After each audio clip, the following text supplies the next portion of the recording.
Random thought. Do you have to have a reason not to like someone? And I'm asking this because you've been doing a lot of research over the last week, and you've been unable to find any reason to dislike Ted Cruz this week. Yet, I still can feel that disdain you have in your heart for that man and the job that he has done for the fine country of Texas. Not state, but country of Texas. No, you don't have to have a reason to not like somebody. It's a free country, the United States and Texas, free countries. I could choose to not like you for whatever reason. I could choose to not like you because you double parked 2 years ago, and I remember your face, I remember your car. I still don't like you. Ted Cruz, won't like him. Ted Cruz can go into every black neighborhood in Texas and make homemade grits and do all these things, give away scholarships, still wouldn't like him. Ted Cruz goes into any black neighborhood in the country of Texas, and the first thing he'll say is, ew. Cancun is way better than all this shit. Whatever you guys... That's the reason why I go to Cancun, goddammit. Just to get away from you people.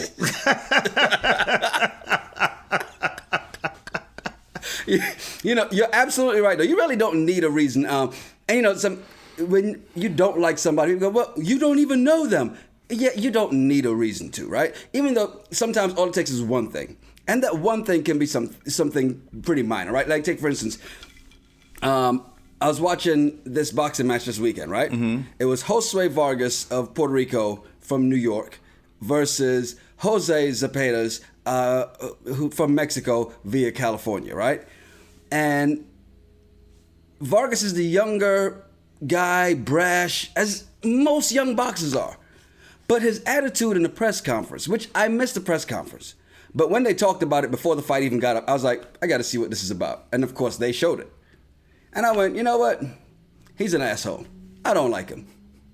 And apparently in that press conference, he wrote a check that his ass couldn't cash. And that knockout is something vicious. Yeah, I saw that. Yeah, that's just crazy, but it's so true because a lot of people say, well, it's not fair to say you don't like someone you've not had a conversation with them.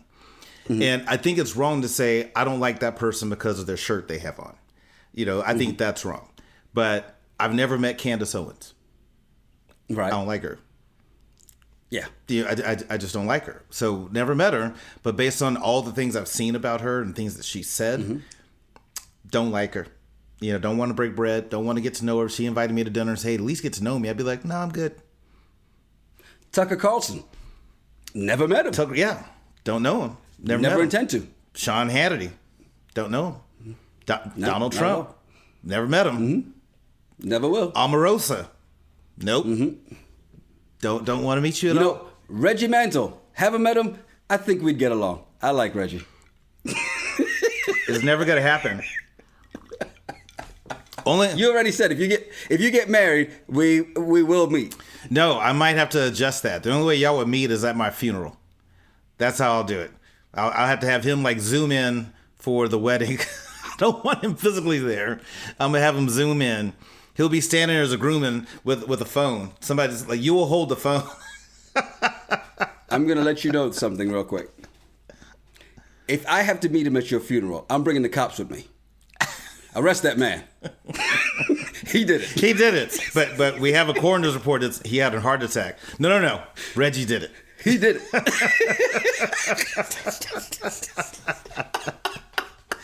But like, you just don't like him. No, actually, I've never met him, so I can't say I don't like him. I do like him. It's funny. Y'all two would get along in a lot of ways. Y'all two would get along. Yes, we would. You know, I know that. Totally would. And that's why I kid. I kid. The problem is that the both of you know you can get along, that instead of getting along, you're just going to keep pushing each other's buttons and saying different stuff to go back and forth, and it won't stop. And it's going to kill my buzz as I'm sitting there drinking whiskey, having cigars with the two of you. So I won't let it happen. I mean, you know, it'll feel like drinking water because, yeah, we'll kill your buzz for real. You'll feel like you're drinking water and chewing on a candy cigarette. Like, oh, this is painful. Take me now, Jesus. Give me the heart attack. And that's when I go, hey, 911? I told you I know who did it. Hey, welcome to the show. I'm Yanni Rude. And I'm just Terrell. You ever been out somewhere and overheard two people having crazy conversations? Yeah, like this one. Well, we are those people, and we've been having these conversations since college. Yes, it's the Regular Guys Random Thoughts Podcast, episode 60. Be sure to like, subscribe, and definitely leave a comment. You know, I saw this story, right? And I almost got to ask you, like, because you do a lot of nice things for your employees. I mean, I've seen you talk about, oh yeah, I've got to go do happy hour for this time zone and this time zone and this time zone. So you do quite a few things. What would you say would be the best thing you've ever done for your employees? Oh, happy hour. My bad.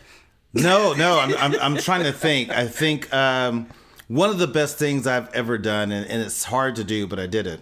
Mm-hmm. But I did handwritten Christmas cards for all of them, and it was a lot, and it was hard to do because, like, you know, it's so easy just to type up some predictive text and but to actually make it personal to every single person, that's one of the best things I've done. I wish I could do that again, but it's hard.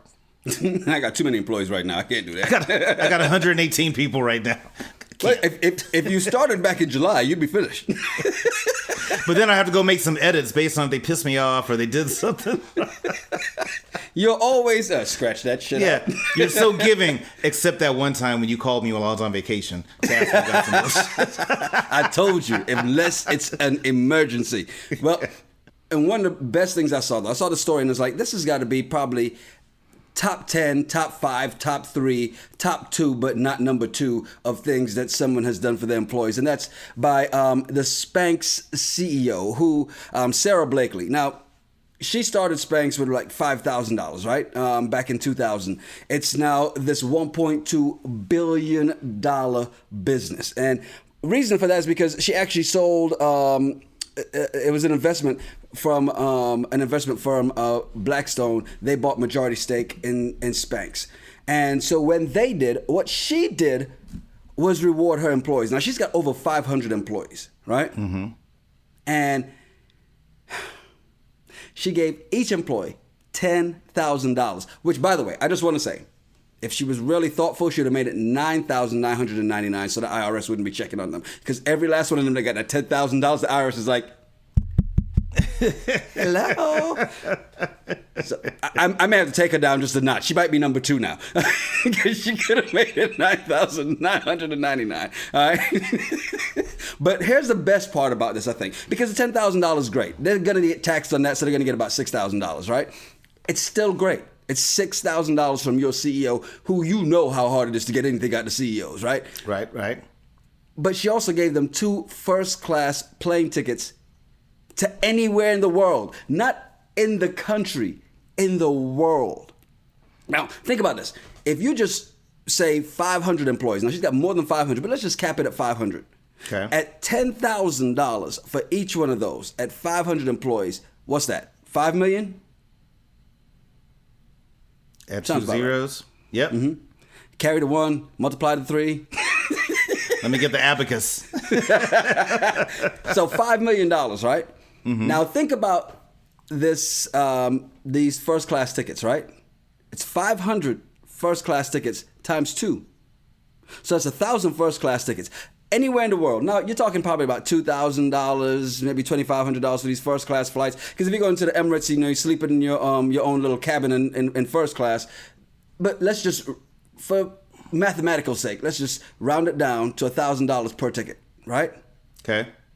At 500 employees, that's $500,000. Mm-hmm. Multiply that by 2, because remember, it's 2 first class tickets. That's another $1 million. $6 million that she gave away to her employees because they helped her get to where she is today.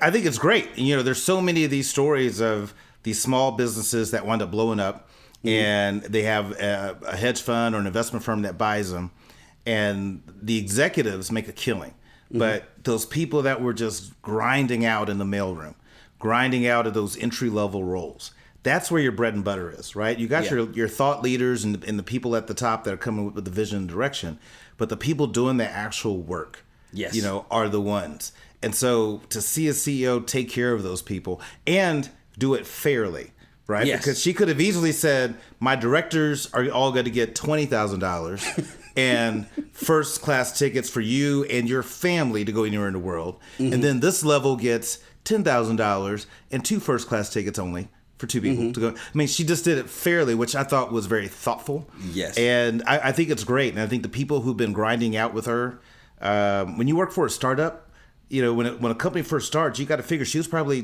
doing Spanx in her garage, you know, and slowly building this up. And those people that were with you from then, you took care of them. I think it's a great story. I loved it. And I love what she said, too. She said, I really want every employee to celebrate this moment in their own way and create a memory that will last them a lifetime. I think that right there, because even that $10,000, the 2 first class tickets, if you say, I want to go to Guam, I want to go to Bora Bora, I've never been. Now you get 2 first class tickets to Bora Bora. You use that $10,000, some of that $10,000 for your lodging. You're good. She just paid for that, and those are memories you get to create, right? And I mean, again, amazing. I love the fact that she did it. Kudos. I don't wear Spanx. Have no intention of it ever. Guys wear Spanx. I didn't say guys don't. I said I don't wear Spanx. That's all I said. I'm just saying, if you guys walk around with purses and wear dresses, I'm not saying anything that a man can or can't do. Don't knock it till you try it. I'm just saying, throw you some Spanx on. I tell you what, when you put on your Spanx, you're dressed and walk around with your purse, you take that picture, post it on Facebook, and I'll give you the thumbs up. Challenge accepted.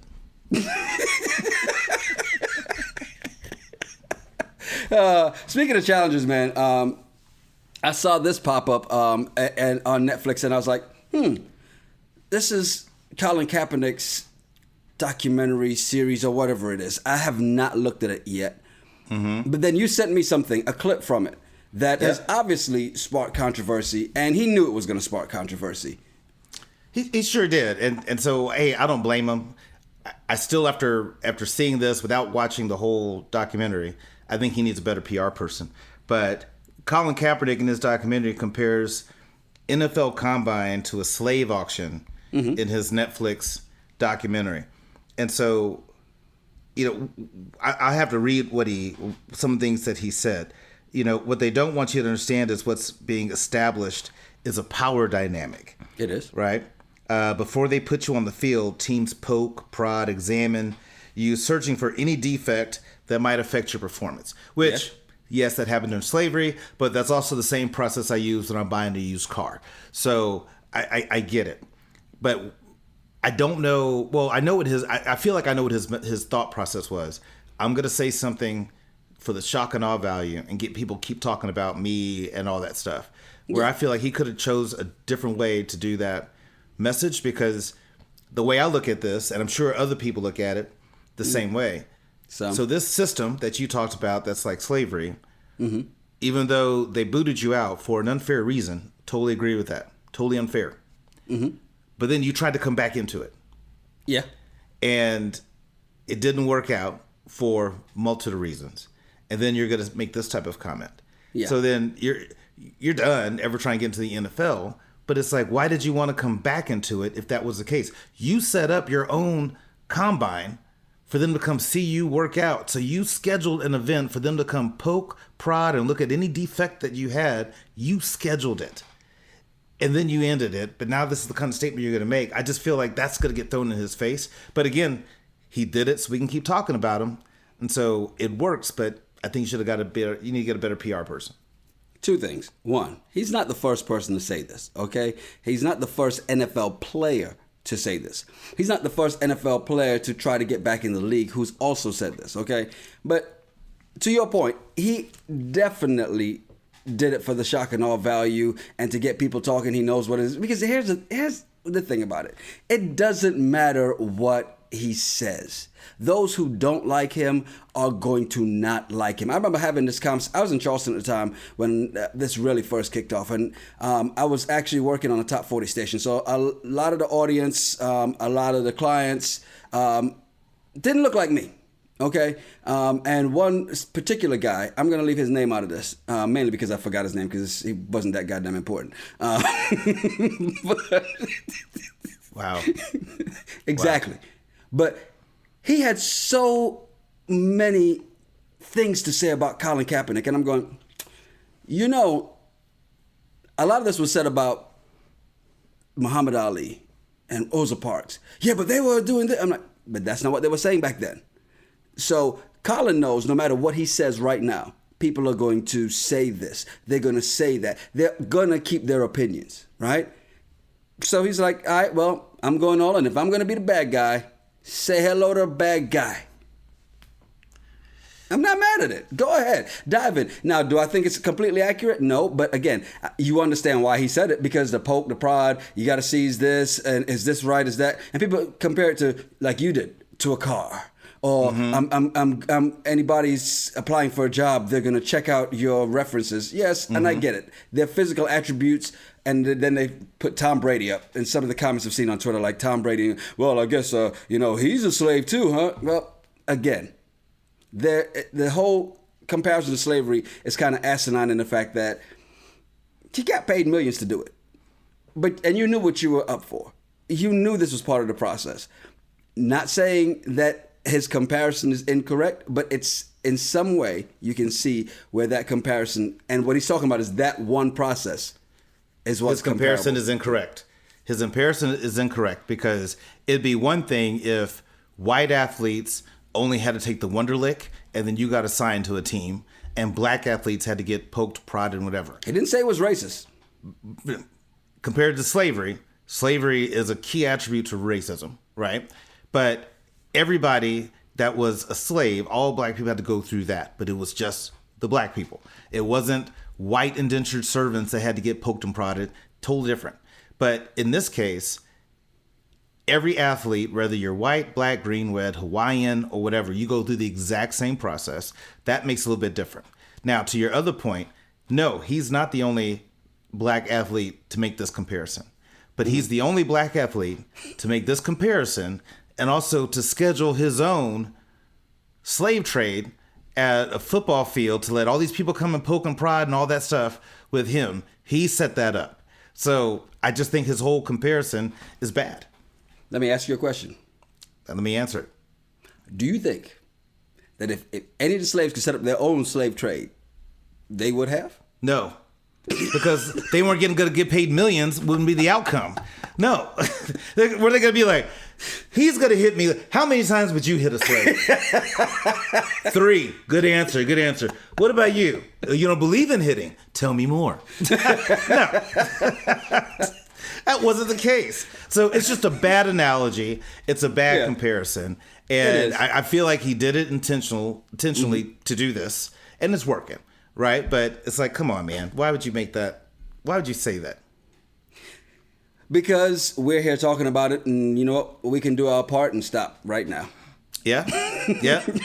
Done. Speaking of athletes, let me tell you about this other person who went through the slave trade.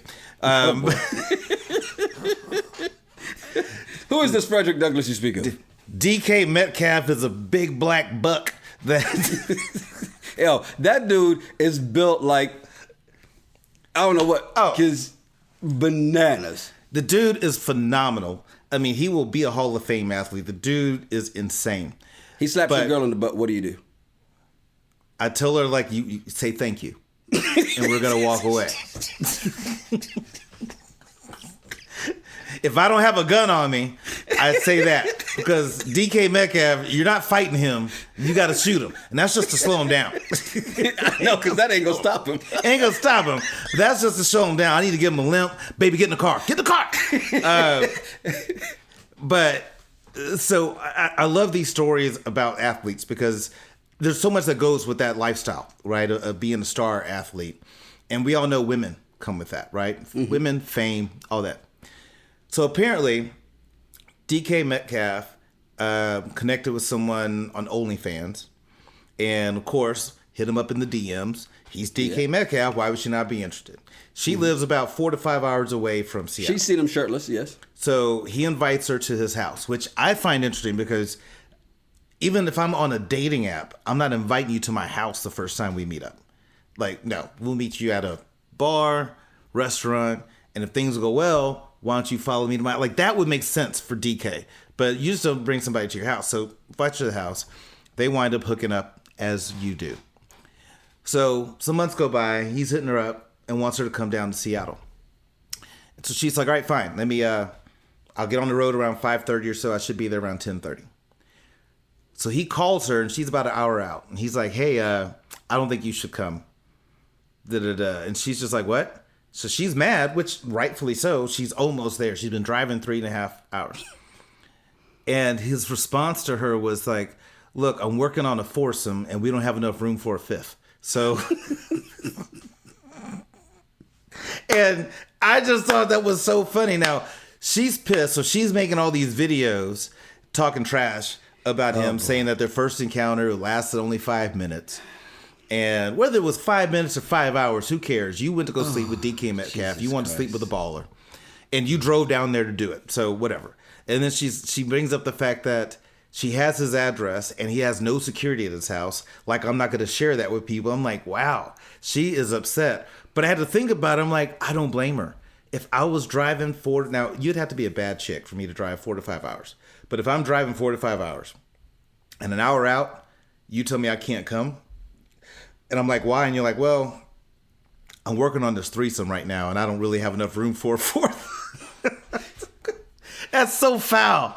It's so foul. But I mean, I get it, but that is just jacked up. 2 things here. 1. It's always 2 things. It's always 2.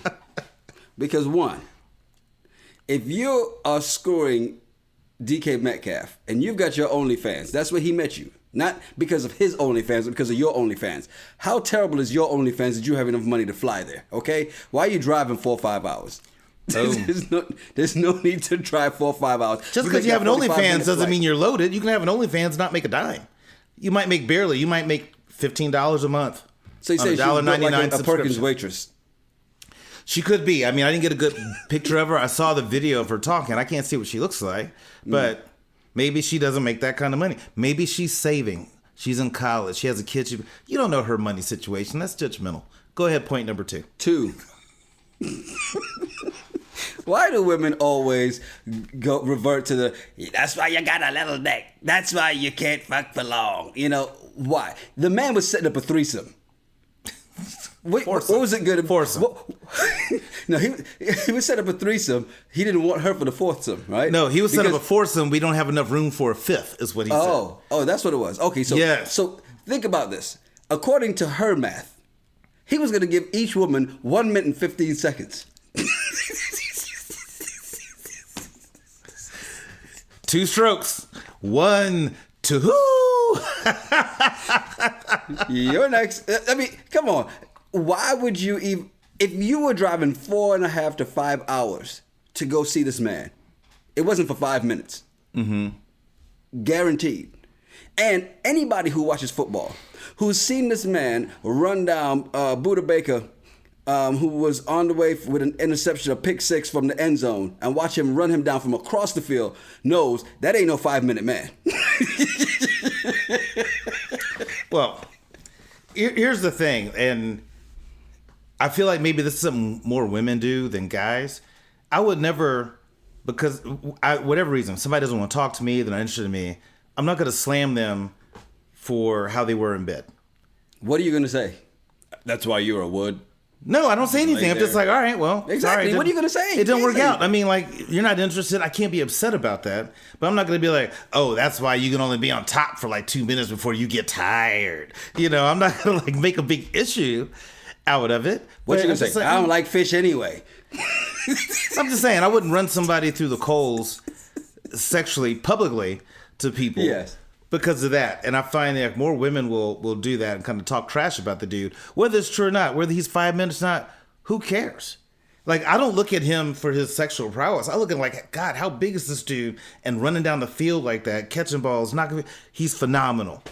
I don't need to see his sex game for me to add any more to that. I'm like, he's phenomenal for what I need to see him do. Done. Well, let's be honest. If it's 5 minutes, it's a race. And as you can see, he wins every race he runs, even when the other person has a head start. If you've seen that play. So the problem is the young lady from OnlyFans, you need to work on your concentration game. You need to focus. When you were dealing with a bunch of stuff in your head, he was focused. He had a mission. He's like, I got things to do. I got a little bit of time. Let me take care of this real quick. She should have been in that same mindset. I drove down here. I'm going to get mine. And great. So it's her fault? Is what we're saying? The thing about it is he had this offer for the threesome or the foursome, and she obviously wasn't good enough for him to be like, we'll add you to the mix.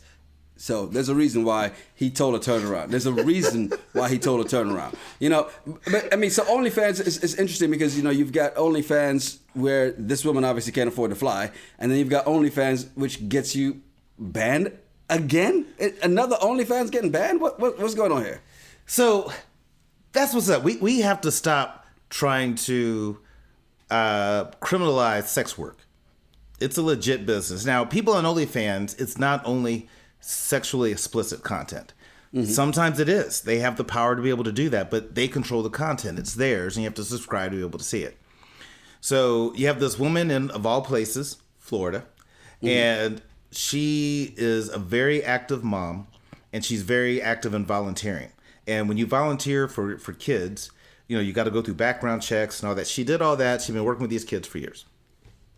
She also has an OnlyFans account. Now, apparently, a parent subscribed to her OnlyFans to see the content, took screen grabs, and sent that to the officials at the school board to where now she can't volunteer. She's banned from volunteering because of what they called her occupation. And so she's getting a lawyer, of course, and I think she's suing for like $1 million. But to me, rightfully so. I think if you have an OnlyFans account, be a mom. Be whatever you want.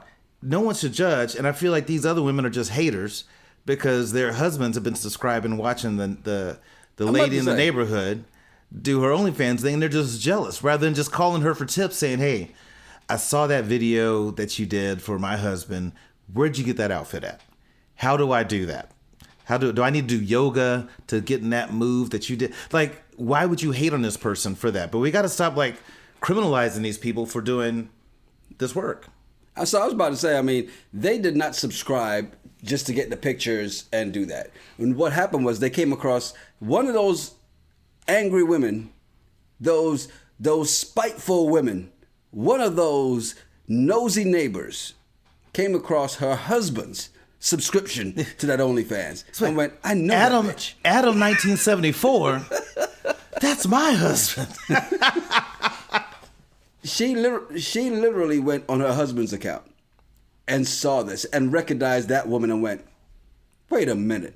Is this why when he comes to the room, he never wants to make whoopee with me? And probably because you call it making whoopee. Please don't ever say make whoopee again. Please don't ever say that.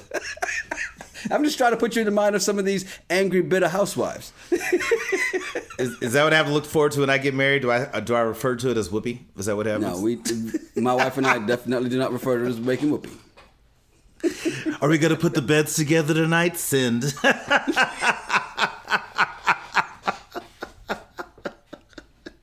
I agree with you, though. You're right. I think that somebody's bitter and upset, but we have to stop criminalizing these people that want to do these OnlyFans deals. It's a good business. They're able to make their own kind of money.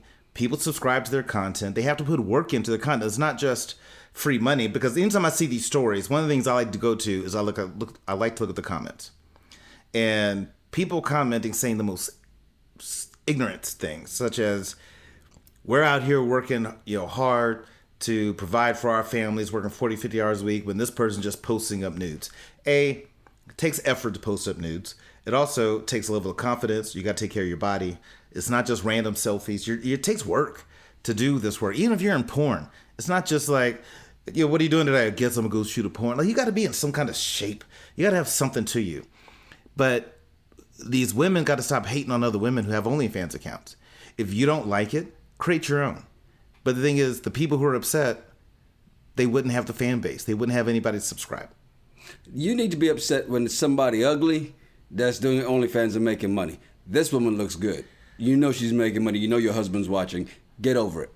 But you know what? There are some ugly people making OnlyFans, and they're making money. There's a target audience for people that like all kind of weird, creepy crap.